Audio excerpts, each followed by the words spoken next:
اس کا اگلا ایک طریقہ کار یہ بھی ہے کہ جیسا ایک عام بندے کا گزر بسر ہو رہا ہے، وقت کے حکمران بھی اپنا گزر بسر ویسا کر لیں تو خودکشیاں ختم ہو جائیں۔ اس سے اگلا بھی ایک طریقہ کار ہے کہ میڈیا، بڑے بڑے ولاس، بڑی بڑی جناب اعلیٰ گاڑیاں، بڑے بڑے ہوٹل اور مسالے اور اعلیٰ قسم کی جناب کھانا ڈشیں، یہ مشہوریوں میں دکھانے کی بجائے کفایت شعاری اور جناب غریبوں کی پہنچ تک جو چیزیں موجود ہیں ان کی اہمیت اور افادیت، دال سبزی کے فضائل بیان کریں تو کم از کم اس طرح خودکشیاں نہ ہوں جو خودکشیاں ہو رہی ہیں۔ مہنگے مہنگے ڈیزائن، مہنگے مہنگے برانڈ، اور جناب اوپر ساتھ میں لکھ دینا کہ صرف 6,999۔ تو کوئی یہ اس سے پوچھے کہ تیرے نزدیک یہ صرف 6,000 ہے، اس سے پوچھو جو روزانہ 600 روپے دہاڑی کما کے آتا ہے، وہ بھی کبھی لگتی ہے کبھی نہیں لگتی، اس کے لیے 6,000 کتنی ویلیویبل ہے۔ یہ تب باتیں پتہ چلتی ہیں جب اپنے اوپر بات آتی ہے۔ میں یہی آپ سے گزارش کروں گا، یہ کب بہتر ہوگا، یہ ہوگا کیسے؟ یہ ہوگا تب، یہ جو چھوٹے بچے ہمارے آئے ہیں، آپ ان کی ابھی سے تربیت شروع کریں، آپ ان کو ابھی سے جناب حلال کھانے کی ترغیب دیں اور حرام سے بچنے کی ترغیب دیں کہ صدقات تقسیم ہو رہے۔ حضرت امام حسن پاک نے کھجور مبارک اپنے منہ میں ڈالی، یہ بھی میرا ایمان ہے کہ حضرت امام حسن نے بھی دانستہ کھجور اپنے منہ مبارک میں ڈالی تھی تاکہ رسول اللہ کی امت کے لیے سبق کا ذریعہ بن جائے۔ تو وہ مبارک منہ میں جس وقت کھجور ڈالی تو سرکار نے اپنی مبارک انگلی ان کے منہ میں داخل کر کے فرمایا کخن حسن اس کو نکال دو، تمہیں پتہ ہے ہم سید ہیں اور سید کے اوپر صدقہ حرام ہے۔ جب آپ بچپن سے کسی بچے کو سمجھا دیتے ہیں بیٹا آپ نے یہ نہیں کھانا، اس کے قریب نہیں جانا، تو وہ بچہ بڑا ہو کے بھی اس بات کو اپنے دل کی تختی پہ لکھ لیتا ہے۔ اور جس وقت وہ باپ کو 24 گھنٹے یہ سنتا ہے کہ جہاں سے ملتا ہے وہاں سے لے کے آئیے، لیکن ہماری جناب اعلیٰ لائف سٹائل بند رہنا چاہیے، تو پھر مسائل بنتے ہیں۔ یہ میرے سمیت ہر ایک بندے کی ذمہ داری ہے کہ باقی ہر چیز پہ کمپرومائز ہو سکتا ہے، رسول اللہ کے دین پہ کمپرومائز نہیں ہو سکتا۔ ہماری یہی گزارش ہے، آپ سارے کھل کے تحریک لبیک یا رسول اللہ کا ساتھ دیجیے، چاہے آپ مہاجر ہیں، چاہے آپ سندھی ہیں، پٹھان ہیں، سرائکی ہیں، پنجابی ہیں، کوئی بھی ہیں، ہمارا ایک ہی رشتہ ہے جس نے ہمیں یہاں پہ بھی قبر و حشر میں بھی ساتھ رکھنا ہے۔ تیرا میرا رشتہ کیا، پاکستان کا مطلب کیا، دستور ریاست کیا ہوگا۔ لہذا مہاجرین کی تو زیادہ ذمہ داری بنتی ہے کہ آپ لوگوں نے اپنے ہنستے بستے گھر رسول اللہ کے نام پہ بننے والے ملک کے لیے چھوڑے ہیں۔ آپ کی تو زیادہ ذمہ داری بنتی ہے یارا کہ آپ یہ اگر صرف سڑکوں نالیوں کا ہی مسئلہ تھا تو یہ سارا کچھ تو انڈیا میں بھی اویلیبل تھا، اسے آج زیادہ بہتر حالت میں وہاں پہ سڑکیں اور سارے معاملات ہیں، لیکن آپ کے بزرگ اس لیے یہاں پہ آئے تھے کہ بٹ کے رہے گا ہندوستان، بن کے رہے گا پاکستان، کیونکہ پاکستان کا مطلب کیا،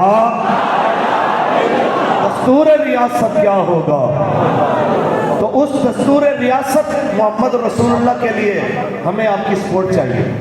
کہ جب تحریک لبیک یا رسول اللہ آپ کو پکارے آپ نے سپورٹ بھی دینی ہے، آپ نے رسول اللہ کے نام پہ ووٹ بھی دینا ہے انشاءاللہ۔ ہاتھ کھڑا کر کے بولے انشاءاللہ۔ تاجدار ختم نبوت، تاجدار ختم نبوت۔ باقی مسجد کی تفصیلات تو آپ کو حضرت بتائیں گے، مجھے چونکہ فنڈنگ کا تجربہ نہیں ہے، میں بس ایک حدیث شریف سناؤں گا آپ کو اور پھر باقی بات تفصیل سے علامہ صاحب آپ سے کریں گے کہ حضرت تمیم داری آپ ملک شام گئے تو وہاں سے 2 فانوس خرید کے لے آئے۔ اس سے پہلے مسجد نبی شریف میں کھجوروں کے جو ہیں جسے پنجابی میں مڈ کہتے ہیں، آپ پتہ نہیں کیا کہتے ہیں، تو وہ جلائے جاتے تھے، اس سے دھواں ہوتا تھا، تھوڑی بہت روشنی لیکن دھواں زیادہ ہوتا تھا، تو وہاں سے وہ فانوس لالٹین ٹائپ کوئی چیز خرید کے لائے۔ تو جب سرکار مسجد میں تشریف لائے، ایک کونے میں لگا ہوا، ایک دوسرے کونے میں اور روشنی ہو رہی، تو حضور نے ایسے دعا فرمائی، یا اللہ جس نے ہماری مسجد کو روشن کیا تو اس کی قبر کو روشن فرما۔ سبحان اللہ۔ لہذا گزارش یہ ہے کہ آپ سب کی ذمہ داری ہے کہ جب بھی آپ کو دینی معاملات میں آپ سے معاملت طلب کی جائے آپ بڑھ چڑھ کے اپنے حساب سے تعاون کیا کریں۔ یہ آپ کو سمجھانے کی ضرورت نہیں ہے، آپ سارے سمجھدار ہیں۔ اور یہ بات کر کے میں تقریر کو ختم کرتا ہوں